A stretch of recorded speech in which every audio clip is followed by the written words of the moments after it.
Hello friends, welcome back to my channel. This is C S Sakshi Singh Chauhan.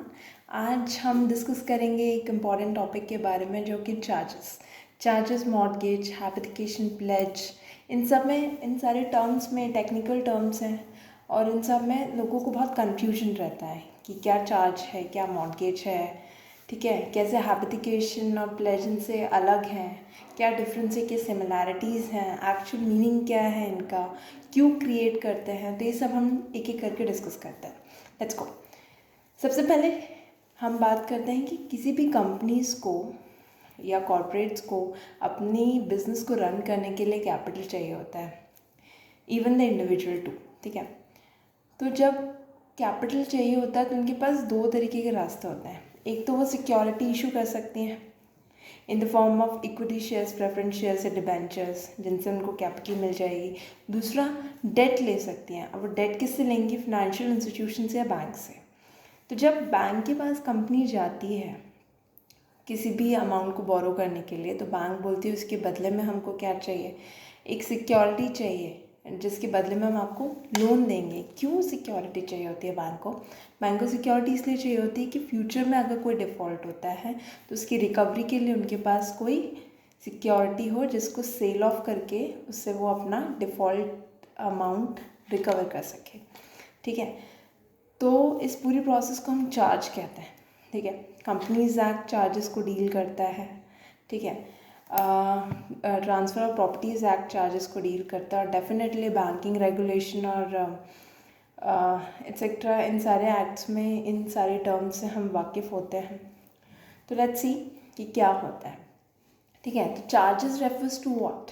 Charges refer to the security for securing the debt by the way of pledge, hypothecation and mortgage.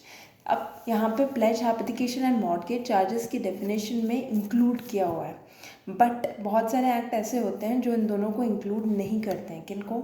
Charges और mortgage को। Specially transfer of properties act में दोनों को अलग अलग define किया हुआ है और चार्जेस की डेफिनेशन में ये भी कहा है कि charges does not include mortgage, but आगे लिखा हुआ है कि charge includes a simple mortgage.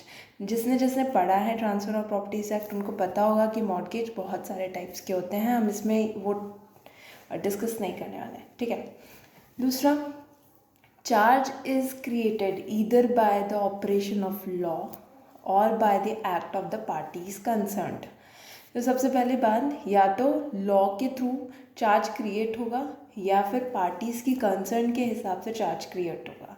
When the charge is created by the concern of act of the parties, तो registration of charge is compulsory under Companies Act 2013।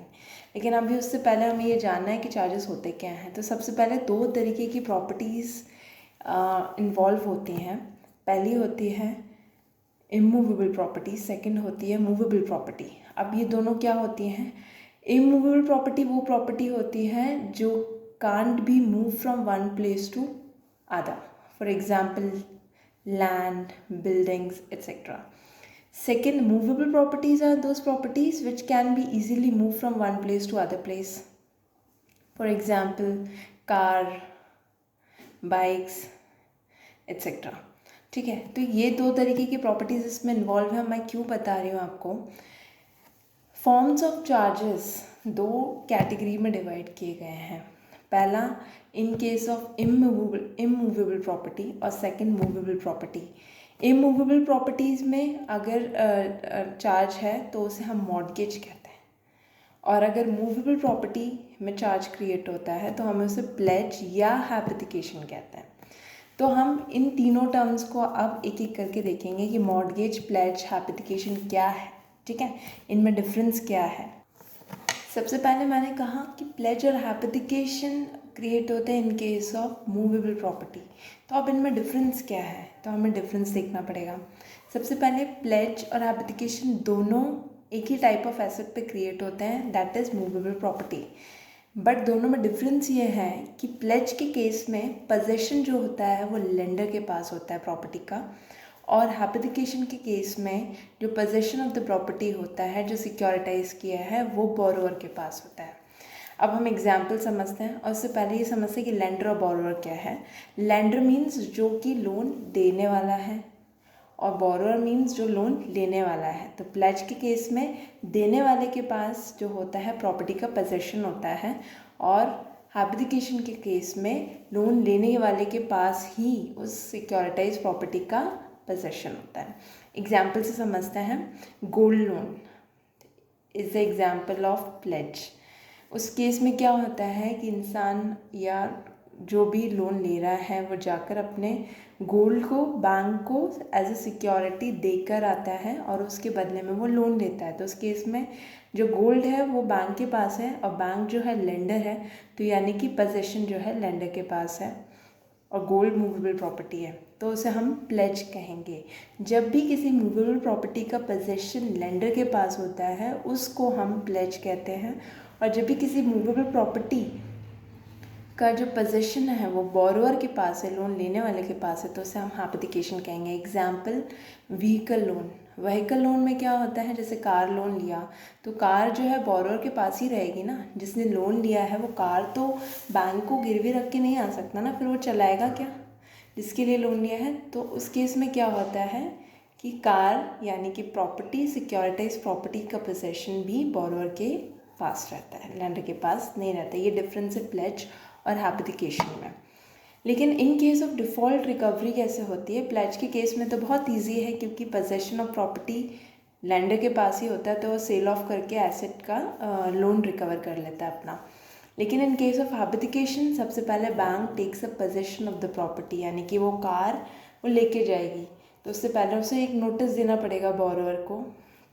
ठीक है, वो हम पूरा डिटेल में डिस्कस नहीं करेंगे। नोटिस देगा, और अगर वो फिर भी लोन नहीं चुकाता है तो फिर वो कार का पोजेशन बैंक पहले अपने पोजेशन में लेगी, then auction that property and recover the loan amount. ठीक है, नाउ अब बारी है मॉर्गेज की। Mortgage is created in case of immovable property. Immovable property यानी जैसे मैंने बताया जो कि एक जगह से दूसरी जगह नहीं जा सकती। For example plant and machinery for fasten to earth, मतलब जो निकाली नहीं जा सकती, फैक्ट्री में फिक्स है। ठीक है, या फिर होम, हाउस, बिल्डिंग्स, ये सारी की सारी इमूवेबल प्रॉपर्टी होती है। Immovable property that is attached to earth. ठीक है, तो इस केस में पोजेशन ऑफ कोर्स बोरोअर के पास होगा। आप घर उठाकर बैंक के पास तो ले नहीं जा सकते, तो डेफिनेटली लेंडर के पास इसका पोजेशन नहीं होता, बोरोअर के पास पोजेशन होता है। और इस केस में फॉर एग्जांपल दूँ तो मैं होम लोन का दे सकती हूँ। ठीक है, तो इस केस में लोन मिलता है होम, मतलब जो घर की प्रॉपर्टी के पेपर्स हैं वो सिर्फ बैंक के पोजेशन में रहते हैं, बाकी आप घर में रह सकते हो, घर को यूटिलाइज़ कर सकते हो और लोन ले सकते हैं उसके बदले में। इस केस में भी सेम तरीके से रिकवरी होती है इन केस ऑफ डिफ़ॉल्ट, कि bank seizes the property first, notice issue करेगी, सीज करेगी प्रॉपर्टी अगर नहीं दिया उन्होंने बैंक का amount, then auction it and recover the loan. ठीक है, वो सब हम देखते हैं सिर्फ IC एक्ट और अदर एक्ट्स में, अब तो IBC भी आ गया है। तो ये डिफरेंस होता है प्लेज, हैबिटेशन और मॉर्गेज में। मैं सम अप करती हूँ। Pledge and habitation movable property के केस में होता है। प्लेज में सिर्फ इतना डिफरेंस होता है कि possession of the property lender के पास होता है, for example gold loan. Habitation के केस में जो पोजेशन ऑफ प्रॉपर्टी है वो बोरोअर के पास होता है, for example vehicle loan. And mortgage के केस में इमूवेबल प्रॉपर्टी पे क्रिएशन होता है, प्रॉपर्टी जो होती है इन्वॉल्व उसमें इमूवेबल प्रॉपर्टी होती है, उसका पोजेशन ऑफ कोर्स बोरोअर के पास होता है, फॉर एग्जांपल होम लोन। तो आपको समझ में आ गया होगा कि mortgage, pledge and habitation is the type of charges, मतलब charge include these terms, but transfer of properties के केस में उन दोनों को अलग अलग ट्रीट किया गया है, वो हम डिस्कस नहीं करेंगे। हमें ये डिस्कस करना था कि इन टेक्निकल टर्म्स में डिफरेंट सिमिलैरिटीज़ क्या हैं और इनका रिलेशन क्या है, तो वो हम समझ चुके हैं। सो लास्टली मैं सम अप कर that charge refers to the security for securing the debt. ठीक है, डेट को सिक्योर करने के लिए जो सिक्योरिटी होता है उसे चार्ज कहते हैं, by the way of whatever pledge, habitation and mortgage. और ये तीनों किस केस में होते हैं ये हम डिस्कस ऑलरेडी कर चुके हैं डिटेल में।